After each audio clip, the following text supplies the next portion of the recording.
గోత్ర వ్యవస్థ ఒక భారతదేశంలో మాత్రమే ఉందా లేక ఇతర దేశాల్లో కూడా ఇలాంటి వ్యవస్థలు ఏమైనా ఉన్నాయా అని చాలా మందికి వచ్చే ఆసక్తికరమైన ప్రశ్న. సమాధానం అవుననే చెప్పాలి. ఇలాంటి వ్యవస్థలు ఇతర సంస్కృతుల్లో కూడా ఉన్నాయి, కానీ భారతదేశంలోని గోత్ర వ్యవస్థల్లాగా కాదు. ప్రపంచవ్యాప్తంగా మిగిలిన దేశాల్లో ఎలా ఉందో చూద్దాం. గోత్రానికి అత్యంత సారూప్యత కలిగినవి స్కాట్లాండ్ మరియు ఐర్లాండ్ దేశాల్లోని ప్రజల తెగల వ్యవస్థలు. ఒకే పూర్వీకుడి నుంచి వచ్చిన వంశ ఆధారిత సమూహాన్ని తెగ అంటారు.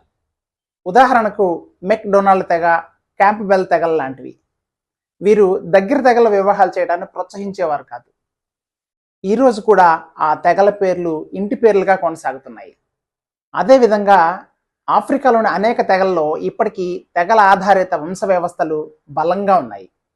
ఒకే తెగకు చెందిన వారిని వివాహం చేయటం చాలా సందర్భాల్లో నిషేధించబడుతుంది.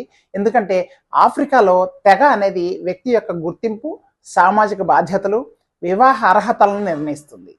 దీని ఉద్దేశం కూడా ఇన్బ్రీడింగ్ను నివారించడం మరియు వంశ ఆరోగ్యాన్ని పరిరక్షించుకోవడం కోసం. ప్రాచీన చైనాలో అయితే వంశ పరంపరను ఇంటి పేర్ల ద్వారా గుర్తించేవాళ్ళు. ఈ ఇంటి పేర్లను షింగ్ అని పిలిచేవాళ్ళు. అక్కడ వారు ఏర్పరచుకున్న ఒక స్పష్టమైన నియమం ఏంటంటే, ఒకే ఇంటి పేరు ఉన్నవారు వివాహం చేసుకోరాదు. వంశ పరంపర వివరాలను వారు జియాపు అనే ఒక పెద్ద వంశావళి గ్రంథాల్లో నమోదు చేసేవాళ్ళు. ఈ వ్యవస్థ వెనుక ఉన్న తర్కం కూడా జెనెటిక్ సైన్స్కు సంబంధమైనదే.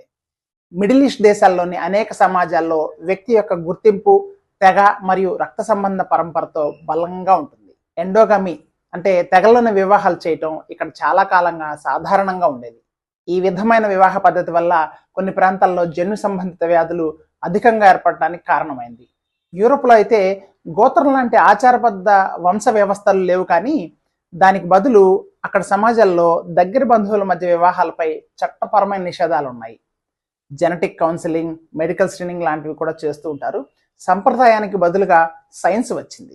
ప్రపంచం మొత్తంలో మన భారతీయ గోత్ర వ్యవస్థ ఎందుకు ప్రత్యేకమైందంటే, లిఖితపూర్వక పత్రాలు లేకుండానే వంశ పరంపరను గుర్తించింది, వేలాది గ్రామాల్లో సమర్థవంతంగా పనిచేసింది, జన్యుపరమైన వ్యాధులను నివారించడంలో సహాయపడింది, దైనందిన జీవితంలో, ఆచారాల్లో మరియు సంస్కృతిలో భాగమైంది, వేల సంవత్సరాల పాటు నిలిచింది ఈ గోత్ర వ్యవస్థ. సంక్షిప్తంగా చెప్పాలంటే, భారతదేశం తన సంస్కృతి ద్వారా ప్రివెంటివ్ జెనెటిక్స్ని అమలు చేస్తే, ఇతర సమాజాలు అదే లక్ష్యాన్ని తెగలు, ఇంటి పేర్లు, గిరిజన వ్యవస్థలు, చట్టాలు, ఇంకా ఆధునిక వైద్యం లాంటి వాటి ద్వారా సాధించాయి. ఈ వీడియో కనుక మీకు నచ్చినట్లయితే లైక్ చేయండి, షేర్ చేయండి, అలాగే నా ఛానల్ని సబ్స్క్రైబ్ చేయండి. రేపు మరొక వీడియోతో మీ ముందుకు వస్తాను.